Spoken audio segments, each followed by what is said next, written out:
Hey team, hope you guys are doing well. I have a few things to share with you moving into this Sunday. The first and most important is I am not going to be there this week. I get to go back and do some ice fishing at the east side of the state. You're probably wondering, why would you go sit on the ice and fish? I don't know. My friends are doing it, so I guess I'm going to do it. But I will not be there. Amanda is going to be leading guest services and next steps. If you have any questions, she will be there, and she'll be able to take care of you.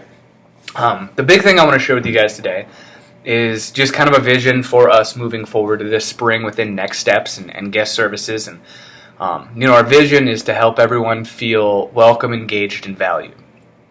But I really think in 2017, God is asking us to take a step into the uncomfortable, to embrace that which we don't like doing and we're not that good at when it comes to ministry.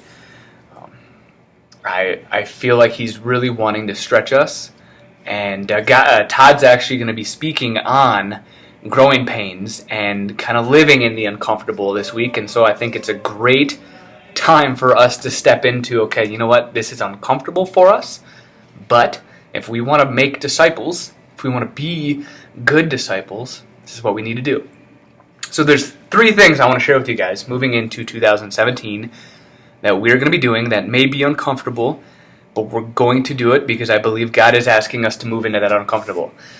The first thing is we are going to start using that 10-minute time we have on Sundays to practice our testimonies.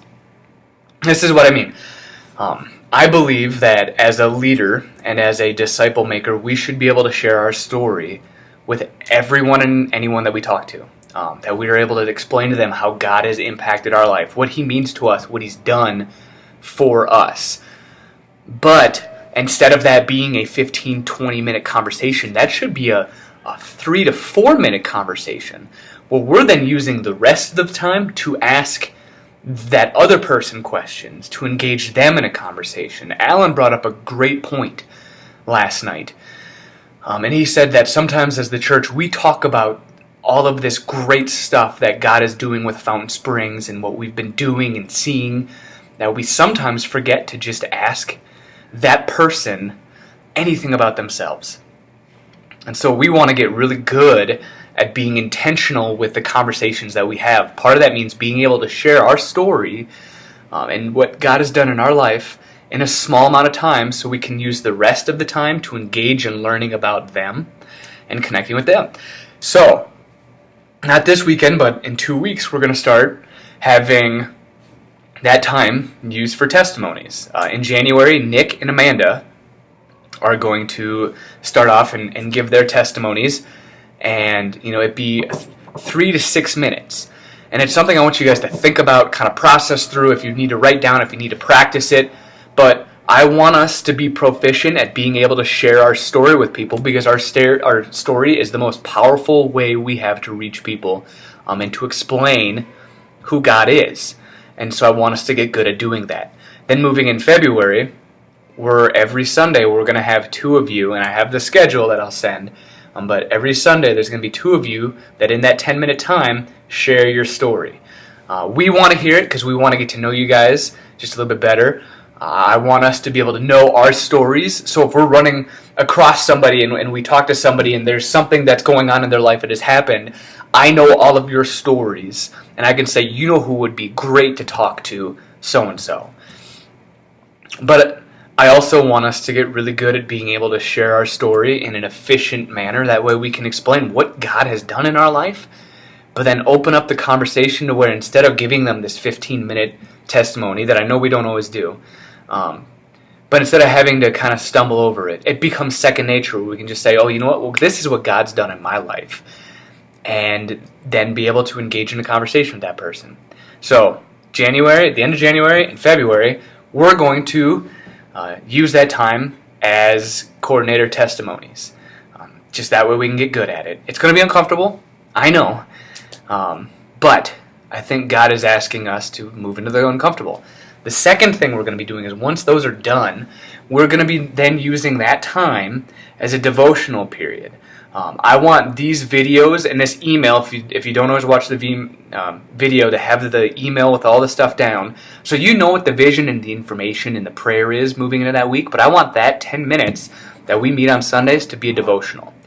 I have talked with Nick and Amanda, and the three of us are going to be creating about a 6-week devotional that then those two are going to be leading us through, and it's going to be focused on what it means to be a disciple and how we continue to grow other disciples, what it means to see disciple making. And they're going to coach us through that, and it's just, we're going to have that devotional time because I want us to be learning how to do that. Not only do I want us to be able to continue to grow in that aspect, but I want every week for us to be able to start off saying, okay, what can I do today that's going to help somebody on my team become a stronger disciple? What am I going to do today that's going to invest in somebody, that's going to plant a seed, that's going to start them on this discipleship process? And I feel like that 10-minute window that we have on Sundays could be a great time for all of us as a group to be learning how to do that.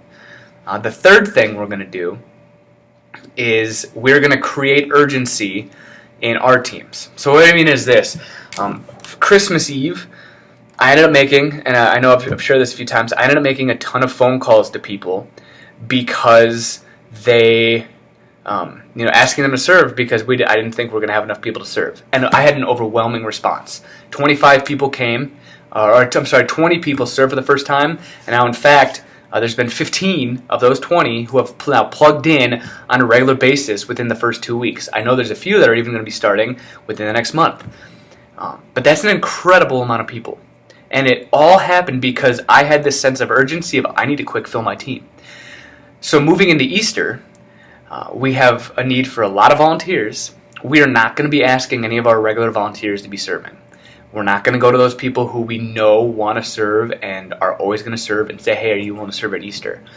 We're going to pretend like we have 0 people on our team and we need to go and get people.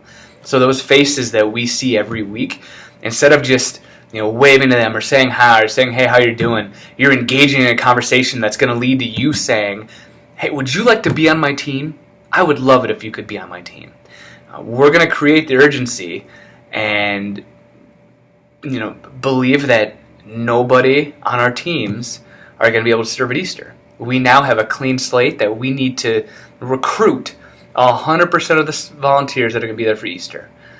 Another way to look at it would be if I were to come and tell you right now that, hey, come April, we're going to move to Saturday services. So we need to recruit enough people to cover a third service.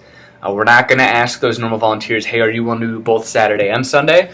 We're, again, going to be looking at all those faces we see all the time and say, hey, do you want to serve on my team? I would love it. This last Sunday, I saw 2 gentlemen walk in, and it's a father and son, and I see them every single week. And the last 3 weeks that I've seen them, I've thought to myself, I wonder if they are plugged anywhere. I wonder if they serve. I wonder if they talk to anybody here. I've said hi to them. I've greeted them before. I'm sure many of us have. I'm sure most of you, if you could see them, would recognize them. Now I've started realizing, boy, if I didn't have anybody on my teams, I would need to engage in a conversation with them and ask and invite them to come be on my team. I'd need to do that because there's urgency there. So I want to create that urgency with our team. It's not comfortable to just blatantly walk up and say, hey, I know you've been coming for a while. I'd love if you serve my team. But I believe it's something God is asking us to do, and so I want to do it. So those are the big 3 things moving in to this spring we're going to be starting. Again, it's not very comfortable, but I believe it's what God is asking us to do. So I know this one's already running long, so just a few things. One, a big celebration. We had 9 new volunteers serve for the first time this last week from Christmas that are now getting plugged in on a regular basis. If you got a chance to talk to them, thank you so much for introducing yourself. It makes the world a difference when you're willing to do that. It really is, because people feel like they're desired in our community. This week we have another chance. There's 7 or 8. I have 7, but I actually talked to somebody this afternoon. But at least 7 new volunteers that are going to start on a regular basis this Sunday. So if you see somebody on a team you've never seen before, go introduce yourself, welcome them to our community, say thank you for serving with us. It's just, we want people to know they're valued here. We want them to know we're happy that they're taking their next step. A couple other things. Again, please make sure someone's sending that text out in your group. If you haven't talked to somebody, ask somebody on your team, hey, would you be willing to send this text out? They want to get more involved. We've just got to give them the opportunity. And then also make sure that everyone has their guest services bottle. If they don't, they're in Volunteer Central. Just go back there and grab them and make sure everyone on the team, even the new people, have one of those guest services bottle. And then finally, we are going to be having group sign-up start. And so that'll be out in the lobby. I know a lot of you are in groups or lead groups, and so just be encouraging people, hey, you should get into a group. I hope you guys are excited about moving into the spring. I really am. I feel like God wants to do something really cool in Next Steps. He's just asking us to take a step into the uncomfortable, and I'm excited to see where that goes, because there's some nervousness there, because I'm not a big fan of doing all this stuff. It's just uncomfortable. It's new.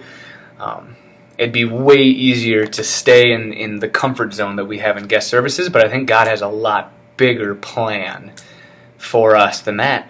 And so I thank you guys for walking this journey with me and us, and I'm excited. So I love you guys. Hope you have a good week. If you're out ice fishing, have fun with me. But I'll talk to you guys later.